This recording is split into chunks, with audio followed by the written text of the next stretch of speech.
Avec des défilés répartis aux quatre coins du triangle d'or parisien, autour des Champs-Élysées, le petit monde très élitiste de la mode parisienne et internationale s'est donné rendez-vous dans la capitale française. Malgré les températures polaires, les stars, elles aussi, étaient là. Après 3 premières semaines de folie et d'extravagance lors des défilés de New York, Londres et Milan, Paris a clôturé la saison dans la continuité, reprenant également les thématiques féministes, alors que le débat sur les droits des femmes bat son plein dans les sphères publiques et médiatiques. La salle du défilé Dior, au musée Rodin, est décorée d'affiches, de vieux clichés et de couvertures de magazines de mode vintage, célébrant 1968 et son esprit révolutionnaire.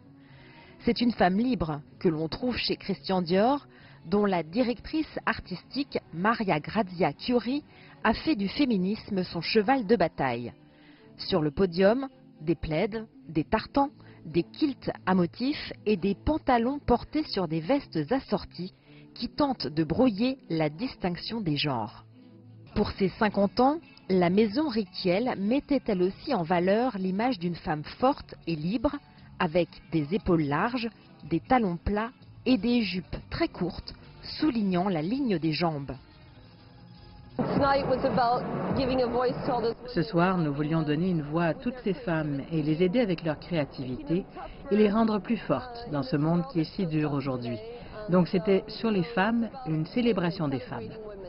Du plus sobre, comme Hermès, avec ses silhouettes minces et noires dans des styles graphiques, évoluant dans de puissantes nuances de bleu nuit, de vermillon, de brun havane, de jaune moutarde et de vert citron, au plus loufoque, comme cette encyclopédie de style de la Britannique Vivienne Westwood, connue pour son excentricité aux accents androgynes et politisés.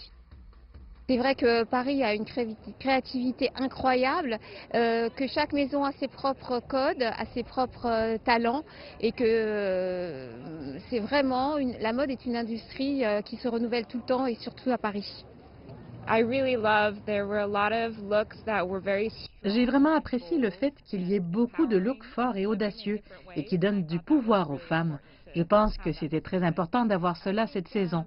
Et je crois que Paris est la dernière Fashion Week et il garde le meilleur pour la fin. Pour clore cette Fashion Week en beauté, la dernière journée a enchaîné les maisons de renom, dont Chanel, avec une forêt reconstituée sous la verrière du Grand Palais. Ici aussi, cette année se place sous le signe des intemporels, avec des tweeds qui reprennent les couleurs de l'automne et des grands classiques comme la petite veste noire revisitée. La petite veste est noire, mais la longueur est différente. Elle est plus longue au niveau des cuisses, au milieu de la cuisse. Et le short, tout en tweed, vert, juste parfait.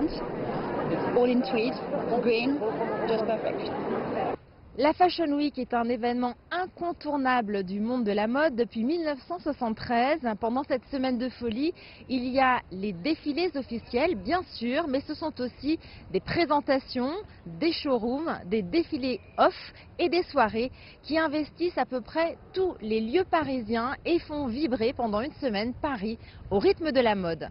Jade Charles, CGTN, Paris.